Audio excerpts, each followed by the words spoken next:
Jack and I have been thinking a lot about death recently. We talk about it a lot. Jack, I honestly don't even know spiritually where he's at half the time. I don't know where his head's at. Some of his trips, when he goes missing, I don't know what goes through his head. Mm-hmm. But I do know this much.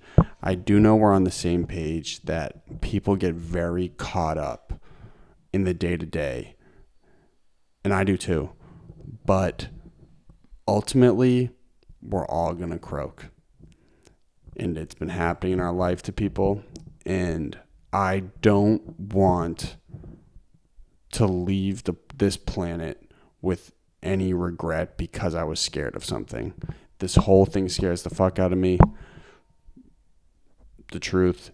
And I was thinking like, whoa, if I don't get this done, let me finish speaking. I'm having a profound moment. I'm having a profound moment and you just blow it. Hi, my name is Jack Bigelow. My name is Big Handsome. And this is GDP Director's Cut, Episode 1.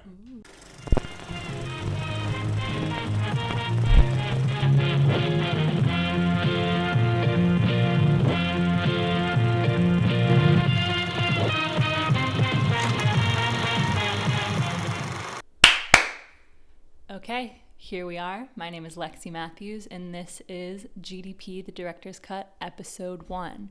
Who do we have on the pod today? This is Jack Bigelow. This is Conor Holway, but not Big Bochi because I'm not in host mode today. And what are your two roles on this project? My role is to be a producer and a behind-the-scenes kind of guy doing graphics and making sure everything on set is A-okay. Before I talk, I just want to say, hey, thank you for doing this. I think the more episodes you run, you're going to get in like a really good groove and you're going to start ripping it. But we want to have the behind-the-scenes content so that we can document the entire thing. So when it's a big hit and when GDP grows, everyone can see like the steps that it took. And we could not have done it without your help, especially the past 4 or 5 months. So thank you. Thank you. And Conor, what's your role here?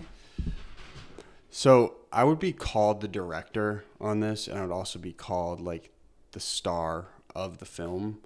But my real role is just being a massive producer and juggling every plate to just make sure that the project gets done.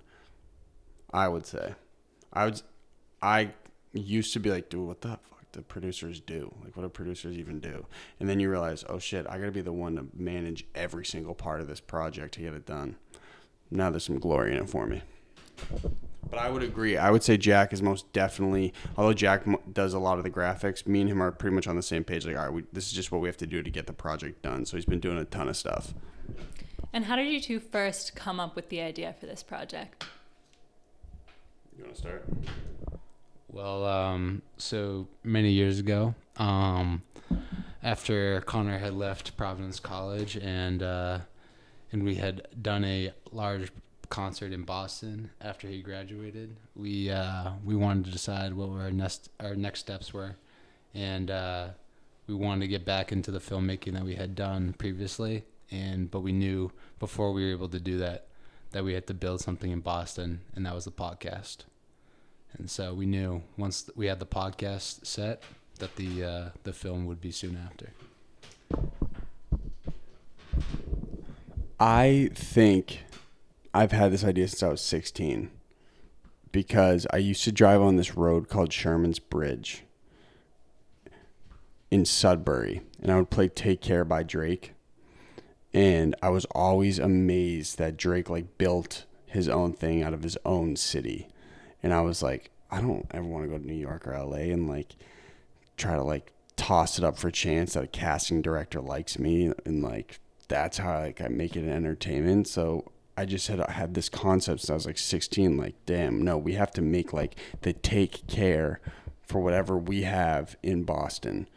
And then I think it was actually right before the concert is when we said we had to make the movie. Like, I think we were like, yo, this was just going to sell out. Like, what's the next big step? As a fact, it was like That is true. It was like right before the concert, like maybe a week before the concert, where we were driving and we were talking about it. Those days all kind of meld together. It is the concept of time is like crazy right now. Especially in quarantine. It's just like it's crazy that it's been 2 years since over 2 years.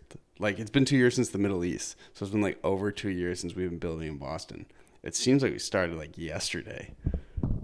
Yeah, I mean, honestly, 2 years blew by, like, disgustingly.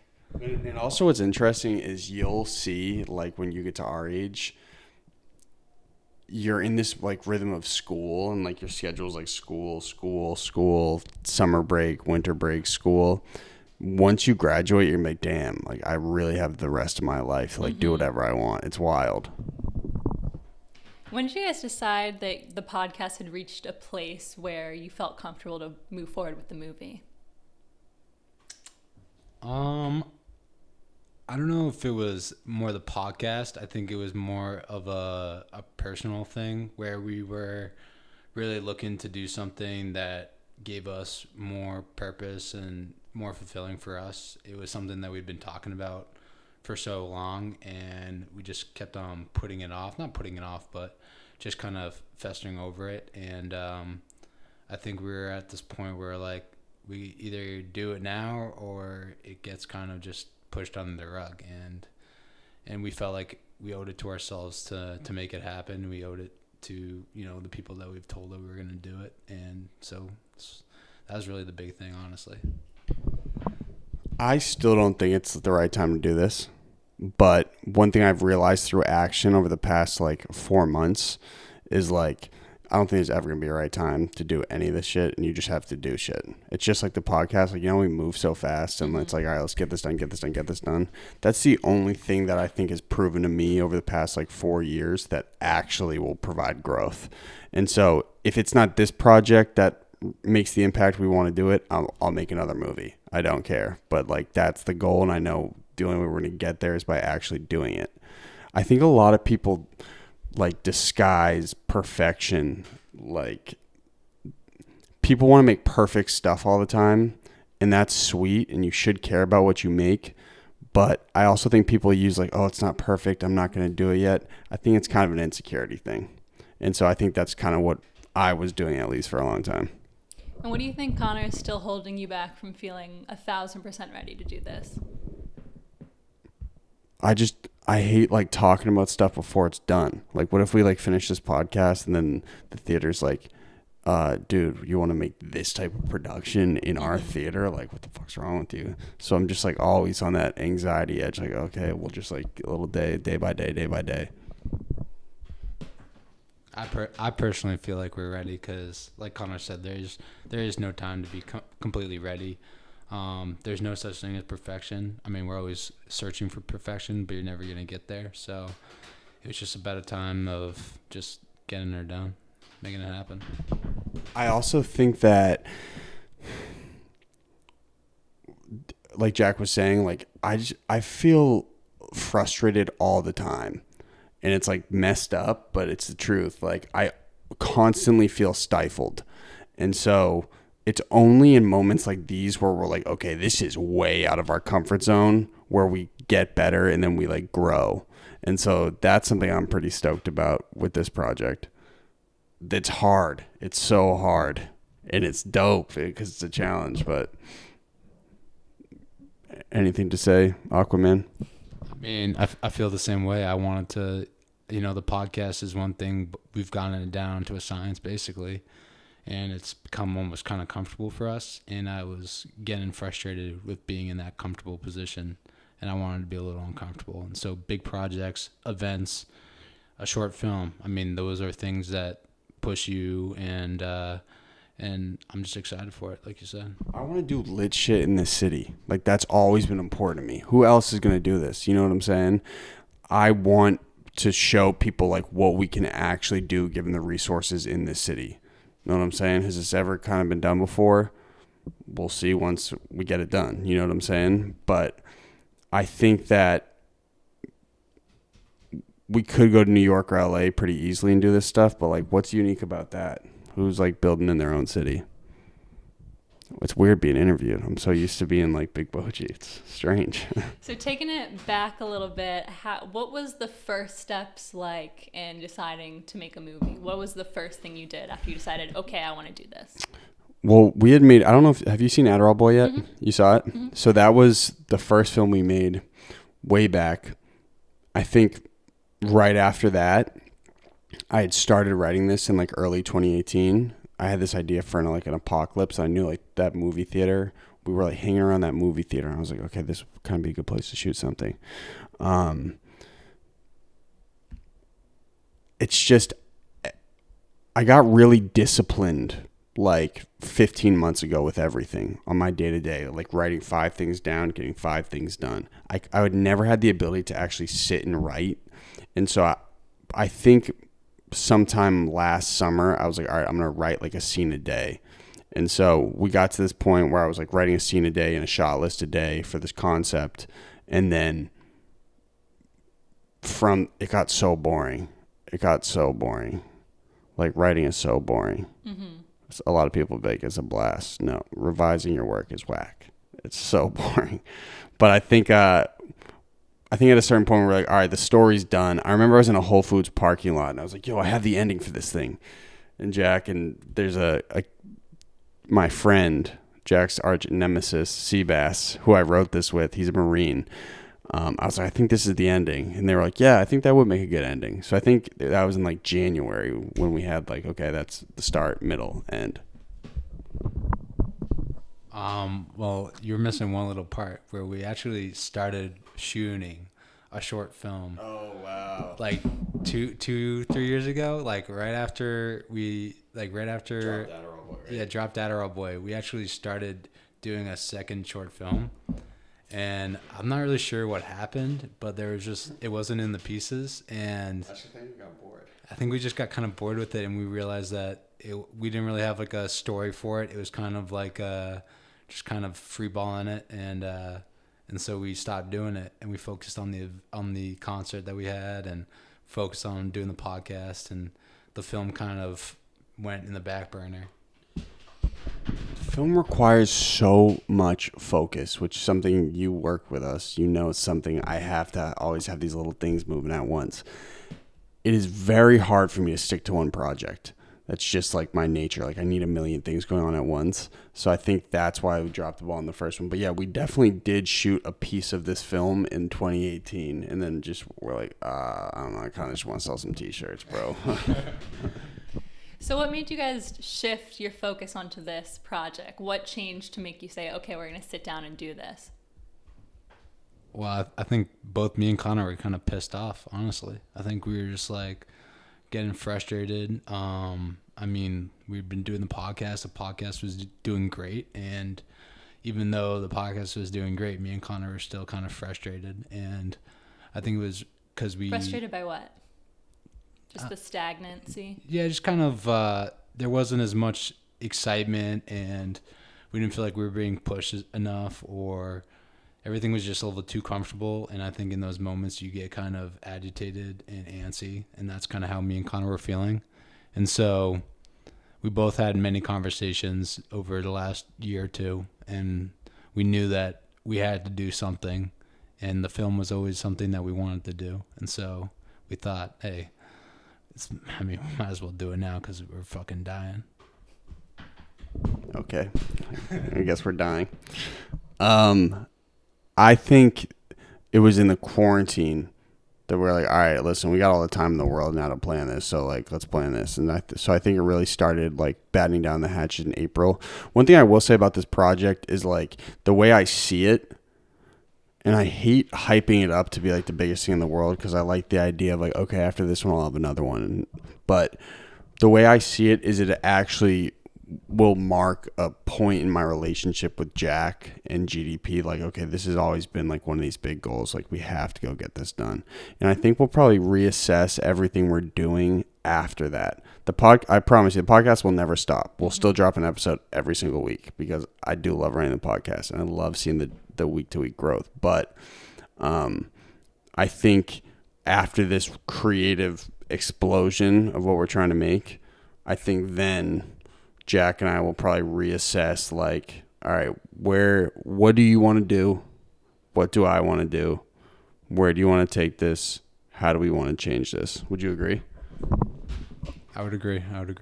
Get the film done first, step by step. Don't focus on the future. Just live in the present. Get the film done. So taking it back about 2 years ago when you started writing the film, what was the writing process like for you? I was heavy on the sauce back then when I started. You were still in college when you started writing? I was cracked out, baby. Whoa. I started writing this where I edited Adderall Boy. It was at MIT. Don't tell anyone. There's a secret layer there. There's this common room. It's in the mathematics department. You talked about this with Micah Ponte. Yeah, so there's this little lab that I would always go to because I'd be like, all right, if I was at school, I'd be so distracted, and I love driving back and forth from Providence to Boston. And so I knew how to get into this lab, and I was like, I know no one's going to talk to me at MIT. It's Geek Nation, dude, right? So they also had a kitchen there in the little lair. Mm-hmm. So I'd be able to bring food in there and also do work. So that's back when my Adderall abuse was bad. I'd be popping like I'd be popping a ridiculous amount of Adderall. Mm-hmm. Like I didn't know. It's so weird how it affects you, because what I would do is I would take like a 30 milligram Adderall at like 1 p.m. and then there are these small pills, like these 10 milligram pills. And I'd be like, all right, listen, if I take one of these at 5 p.m., then I'll be fine. And then I'd be like, I'd pop it. I'd be like, I don't really feel it, so I'm just going to do another one. Mm-hmm. And then I would do that for like 4 more pills. Then it'd be game over. It'd be like 100 milligrams deep, and I'd be like walking around like a zombie, literally through the campus. I couldn't talk to people. I was like chattering my teeth. Anyway, that's where it had started. I was trying to piece all these things together on the whiteboards. I'd write up on the whiteboards at MIT, kind of like Good Will Hunting. Mm-hmm. And nothing ever came from it, because I was literally like, okay, this is how you write a movie. You should just get sped way out and you'll come up with some crazy ideas. The ideas were so bad, insanely bad. And then from there, I always had the concept though. Like I'm like, okay, this would be a cool idea. And then I guess we'll see once we continue shooting if it's actually a good idea. I mean, I don't know really where to go from there. I mean, it was true. I mean, I would show up. Conor would tell me there was an MIT, and I would show up, and he would have like his clothes like on different tables. Like he would have like his meals like in every corner of the room. He like slept there a few nights. Like, I mean, it was absurd. And we did talk about making a film, and we talked about zombies and all types of stuff, and it kind of grew from there. A big movie that inspired this I was watching at the time was Ex Machina. Have you seen that? Mm-hmm. Fire. So dope. That's one movie I was watching a lot when we were writing this. I was also watching Troy a lot. Mm-hmm. The Brad Pitt movie. Yeah. AKA the GOAT. You're not allowed to say it because you got a boyfriend, but yeah, that's the GOAT right there. Young Achilles. But how did you know you wanted this to be a Boston-based film, but you didn't want it to feel like a Ben Affleck regular? There's nothing wrong with Ben. Not that there's anything wrong with Ben. Yeah. You didn't want it to be like a typical Boston Southie movie, right? I think that how many movies have you seen out of Boston that feature like 3 Irish dudes, an FBI agent, and then a crooked cop? Yeah, like a dozen at least. That's how everybody pictures Boston. You live here. You kind of live here. That's not Boston. Mm-hmm. It's actually a very small pocket of Boston. Yeah. Like you could even go to Southie and you wouldn't even see that. There are when we used to be at the warehouse, there are little neighborhoods like that, but I think we need to show a reflection of like what actually is going on in the city if we can. That'd be if we can get that done with the project, that would be sweet. I also surprisingly have a terrible like fake Boston accent. I can't even do it. People ask me to do it all the time. Mm-hmm. I can't even. My dad has a thick one, and so I feel like so emasculated every time I'm around him.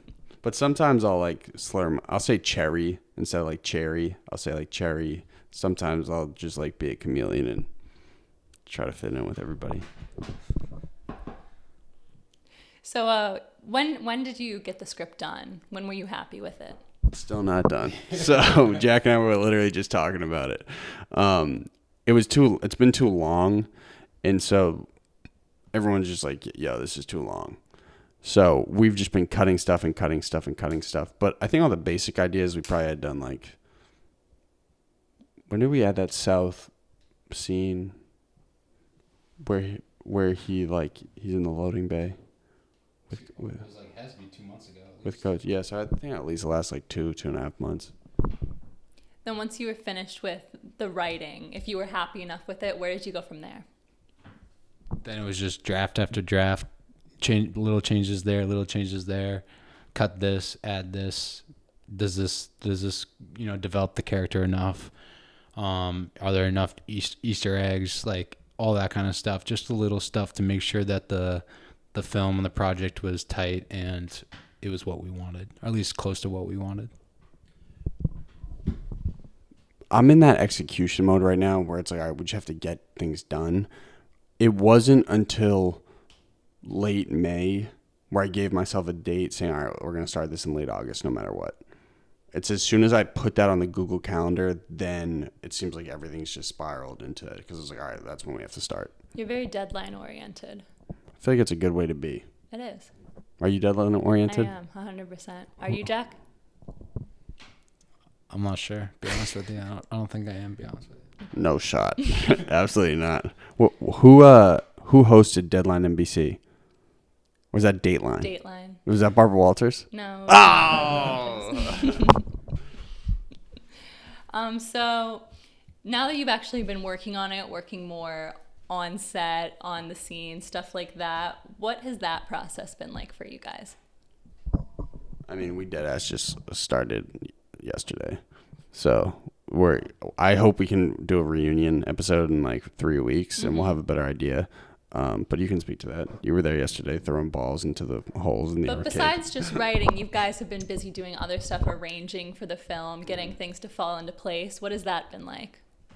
I mean, all the little stuff. I mean, it's necessary, but it's not the most fun. To be honest with you, it's just kind of like a lot of busy work and making sure all the pieces are there and making sure we have, the costumes and all the extra stuff and making sure the cast is happy and all the sets are ready and dates are set, and that's the stuff that we're really focusing on right now to make sure when we get to the shoots that everything runs as smoothly as possible. And that way, if something does happen while we're at set, we can deal with it without having to worry about anything else that we might have missed previously. Also, early in the process, on a graphic tip, I was like, all right, like, there's going to be a bunch of... Jack's very handy. Outside of graphic design stuff, he's good at building stuff. And I was like, all right, how can I make this, like, fun for Jack and, like, have a bunch of just, like, very small creative projects worked in? And so I sent him a list, like, 2 months ago. I'm like, all right, these are the things we need. And so I think you've been hacking away at those for the most part. Are those posters done, by the way? They're not printed, but they're, like, Let's go print those today. designed and stuff. Not all of them, but most of them. Let's literally get that done ASAP. Thought we cut that scene, though. But I still want to place them throughout the theater. Okay. Just as, like, little Easter eggs. Okay. Little Derek, like... And what about the soap dispenser? That one's done. Okay. But it has to be printed. Special print. A lot of these are special print just based off of dimensions and stuff. Same with the bottle. Yeah, because once you get past 8.5 by 11, things get a little complicated. But it's not 8.5 by 11. It's long. So when you just print it the horizontal way, I think it's like 13 or 14 inches long. around a bottle. It's one of those big ass Gatorade bottles. Don't tell anyone. Okay. And We should get that done today, though. 32 ounces. We should get that done today, though. Okay. what's been one of the most challenging obstacles in getting all this to come together so far? I like literally can't confidently, like, I'm nervous just saying stuff just because it's like I feel like everything is balancing on my hand right now, and like the two things fell through yesterday just like that. I will tell you this much: I don't know how long it's going to take. Things are going to come up. Bad shit's going to happen. It's going to fall through. That's literally just the name of the game. I will get the project done, though. I will promise you that. I forget what the question was, but that's literally what's been rattling through my mind. That's what's been challenging for you? Challenging was landing our location. That was very challenging because they have a very hands-off like management, so it's really hard to get in touch with the ownership. But once I did and I made a compelling sales pitch, that guy was like, dude, you're crazy, we're gonna give it to you. What's been challenging for you, Jack?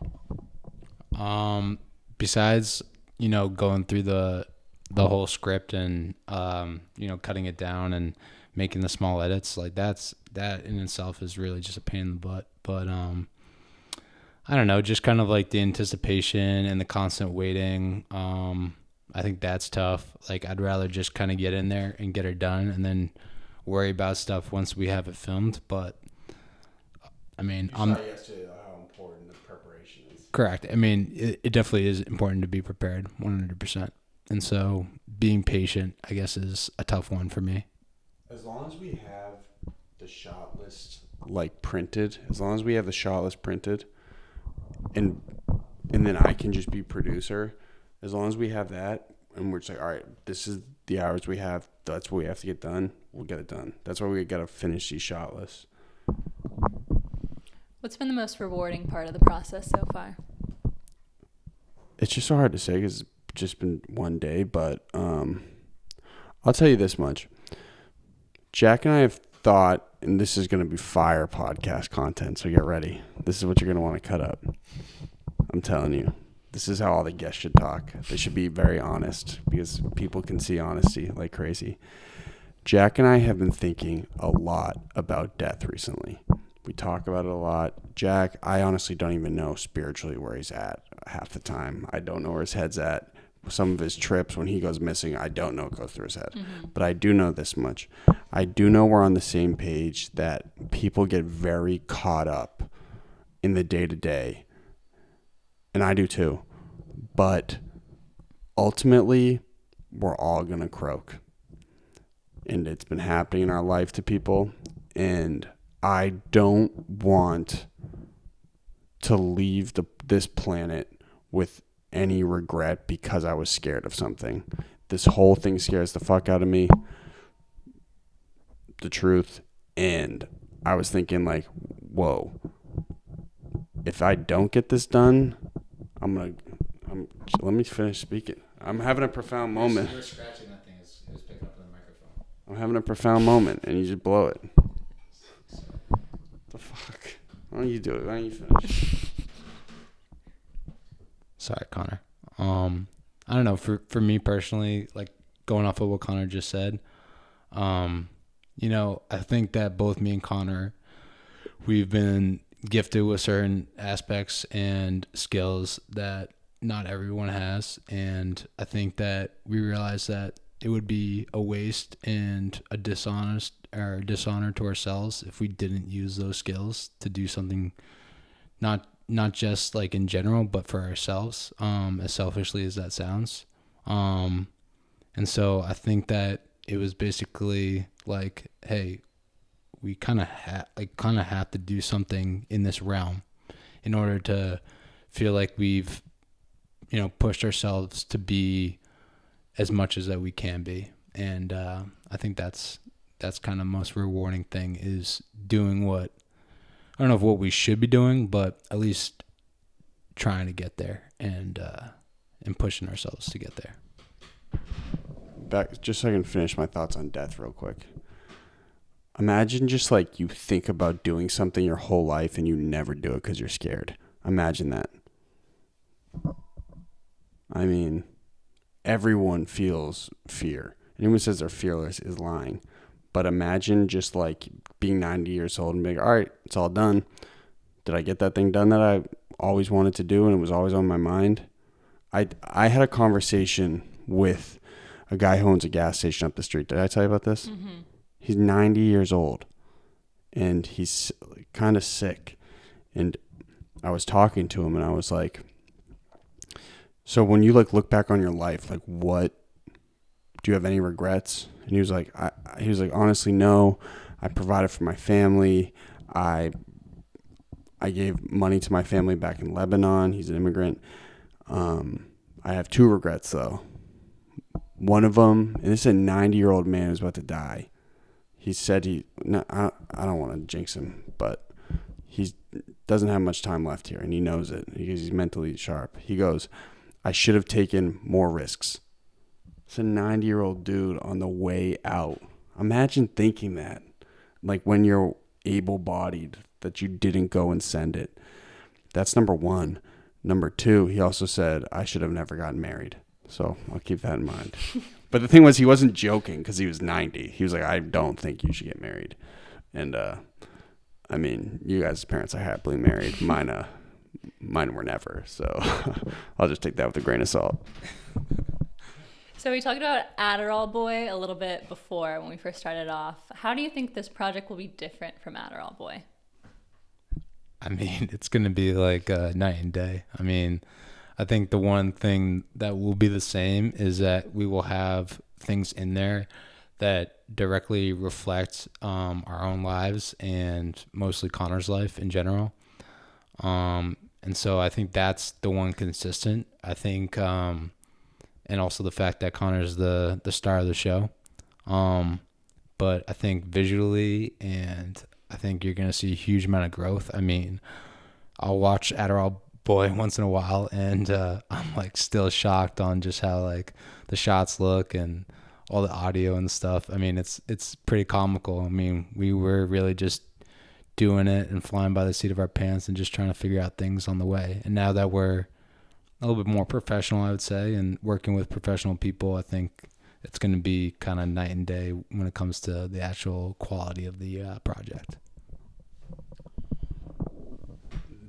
There's one thing that there's an Adderall Boy that's going to be the same is going to be, all right, we'll just do anything to get this done because that's always been the goal. We go in, mind you, we have like 5 weeks of shooting ahead of us, so who knows what's going to come up. But that's still the spirit is like, okay, what do we have to do to just get the project done? That's what Adderall Boy was. That's what all the events are. That's what the podcast is. It works. So we'll do anything to get it done. I think there's less comedic moments in this one for me personally, which is going to be weird for me because I kind of, when I was acting, like I had a pocket where I was really good. There isn't many, but other than that, Jack's right. It's going to look a lot better, and I hope people like the story too. How do you think your personal lives have changed since Adderall Boy, and how do you think that'll be reflected in this film? You want to start with me or Jack? Go ahead. You have the one. When I made Adderall Boy, I was addicted to Adderall beforehand, but I was in college and I was extremely sociable at the time. Pretty popular dude at my school. I knew a lot of people and I love socializing with people.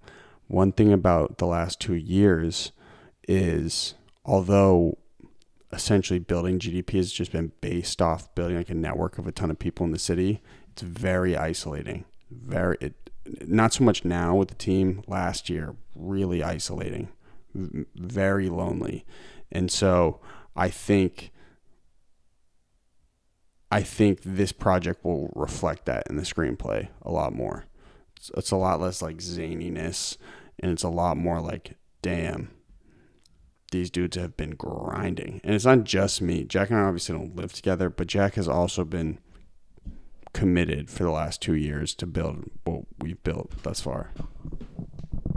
Yeah, I mean, I would say that's actually kind of the biggest difference. I mean, before Adderall Boy or during Adderall Boy, that was kind of a big moment in the fact that we kind of took it all a lot more serious once we dropped that short film.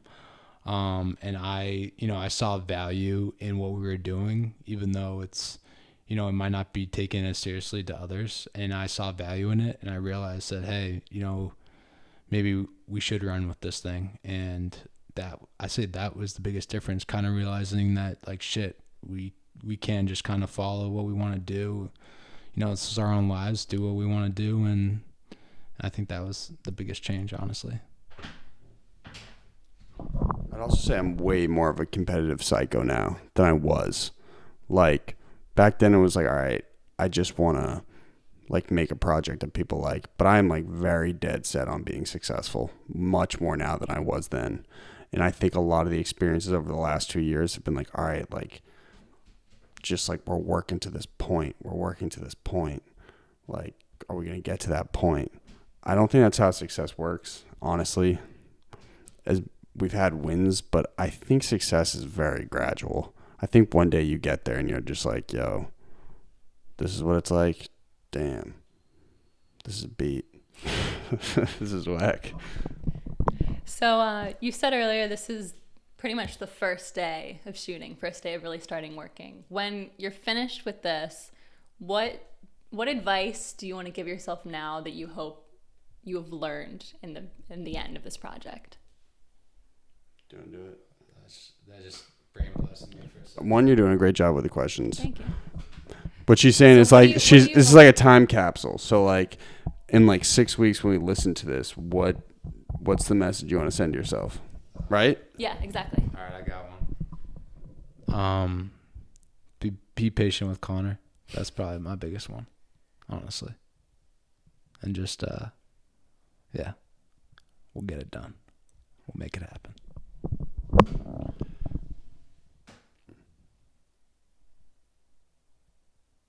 Make sure you go hard enough, dude. When you listen to this, make sure over the next 6 weeks you leave it all on the field, man. And you put it all out there. Because then it's going to be done. And then you'll be moving on to the next one. What do you hope you'll have learned when this is all over? I hope that I have closure with my relationship with Jack. I never want to be his friend again. No, I hope that Jack and we've talked about this. I'm a work psycho. Jack is an extremely supportive friend. Insanely supportive. Couldn't find a more loyal friend. And I hope you feel that way on the other end. Yep. I have had a hard time separating our relationship with work. We're working on it. I hope that this project provides closure for that. And I also hope it just opens up for more opportunities in Boston. And, I hope that we do feel like with this film that we've fulfilled something that we wanted to do. I mean, we're probably, honestly, being realistic, even after this film is all said and done and we do everything we want with the film, will we be pumped about it? Probably not, honestly. But I think at least we'll feel fulfilled enough that, we did it and we put a lot of effort into it. We made something awesome. And I think that's the biggest thing I hope for, is just that we feel like even if we're not ecstatic, that we're at least, sort of proud of ourselves that we did it and got it done. All right, you guys ready for a closing bit? Sure. I want to say thank you for doing this. Yeah, of course. I'm wicked excited to see, because again, when we're like actually in there, I mean, who knows? Because I'll probably just be like a micromanaging psycho. I try to give everyone as much freedom as possible, but when we're in there, it's like the reins are all yours. Yeah.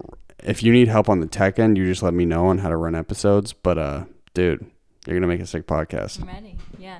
So our closing bit, of course, the movie's about a zombie apocalypse. We came up with 2 questions specifically for you guys. Is this you, Slugs, and Riley? Yeah. Nice. If you could take any member of the GDP squad with you into a zombie apocalypse to help you, who would it be? I'm not taking Slugs. I'll tell you that much. Slugs is full blown panic mode all the time. So she's first to go on Gilligan's Island easily. And Slugs, that's straight from the heart, man. I still love you, man, but you're croaking in the zombie apocalypse easily. Biggs, who are you taking? I don't know who I mean, obviously I'd take Brendan. That guy's a physical force. Yeah. I'd be slaying zombies. I'd probably take you, honestly. I'd probably take Conor, because he would think it was his duty to be the first one out there and take like the fasting. Don't forget about the take like the brunt of the hit. And he doesn't eat that much, except for like late night. He's like, can I have like the rest of your meal? And I'll be like, dude, come on. I can go long periods without eating. But honestly, yeah, I'd probably pick Conor because he would put it all on the line for sure. Like he wouldn't give up easily.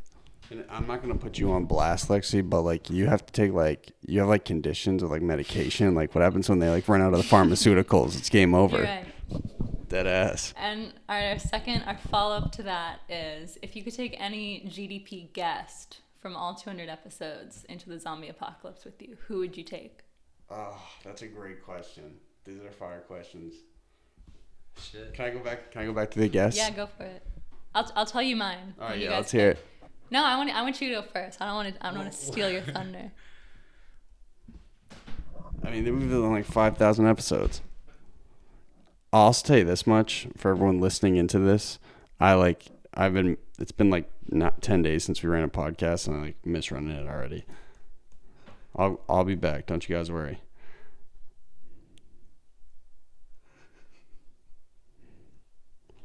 All right, can you tell us yours to start? James Devlin. Really? Yeah. He's got a neck problem. Yeah, but he's huge. You want to take him so you can get intimate with him. Shout out to your boyfriend, though. Shout out to your boyfriend.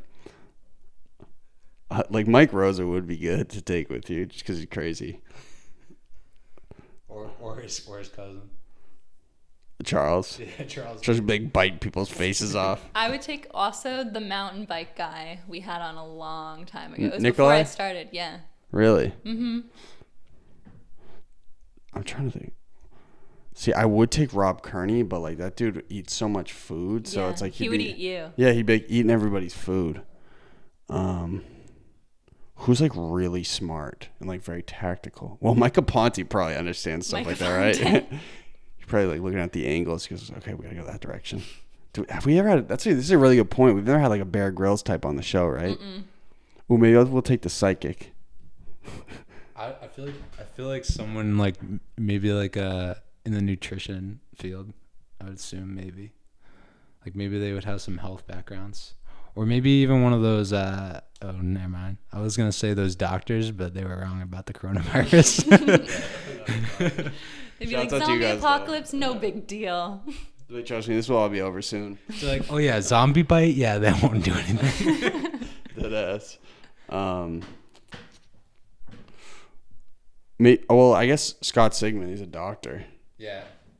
Scott Sigmund. I definitely need someone with the medical background. Oh yeah, you're going like the lost route. You need a doctor. Well, I just know that someone's gonna get hurt, and it's probably gonna be me, and so I would like like someone to take care of me. You know who I could see being pretty good in the apocalypse is Michael Hawley. Yeah.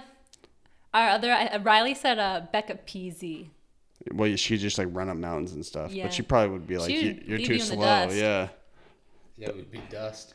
That's a fire closing question. What did you ask Frank a similar question? Yeah, we asked him what his plan would be for the zombie apocalypse. And he's like, "Dude, take my camera." And he's like, "Yeah." You know, that dude Sammy Pogasov might be kind of good. He might be good. He understands like nutrition and science pretty well. Or the chained evolution people. Joe Kennedy would get a vicious sunburn. He would. All right, you guys want to do your closer? Go ahead, Jack can do it. Well, first, did you guys have a good time? Great time. Thank you so much, Lexi. I'm really excited for this podcast season. I love starting new podcasts because it means I get to do graphics, so I'm pumped. Woo. You're going to kill this whole season. We hope everyone enjoys it. Definitely new types of content. Sorry, every time I get interviewed, I always like get depressed and talk about death and life and stuff, but we're all good people over here. Go ahead, you do the closer. Hi, my name is Jack Bigelow, My name is Connor Holway from Golden Deer Productions. and this is our golden hour. It's not, though. We've already done one. We've already, like... She asked for both. She wants both. I know, but you've already had a golden hour. We did the Centennial episode. We've done a task force. This was one. I'd say this is the GDP director's cut, probably. Okay. It's not All right, we'll redo this one. Go ahead. Hi, my name is Jack Bigelow, My name is Big Handsome. and this is GDP Director's Cut, Episode 1. Hi, my name is Jack Bigelow. And this is King Lean. And that was our GDP Director's Cut, Episode 1. Did you get it right? That was perfect. Okay, sweet. Yeah. Good work, man. Nice job, guys. Thank you.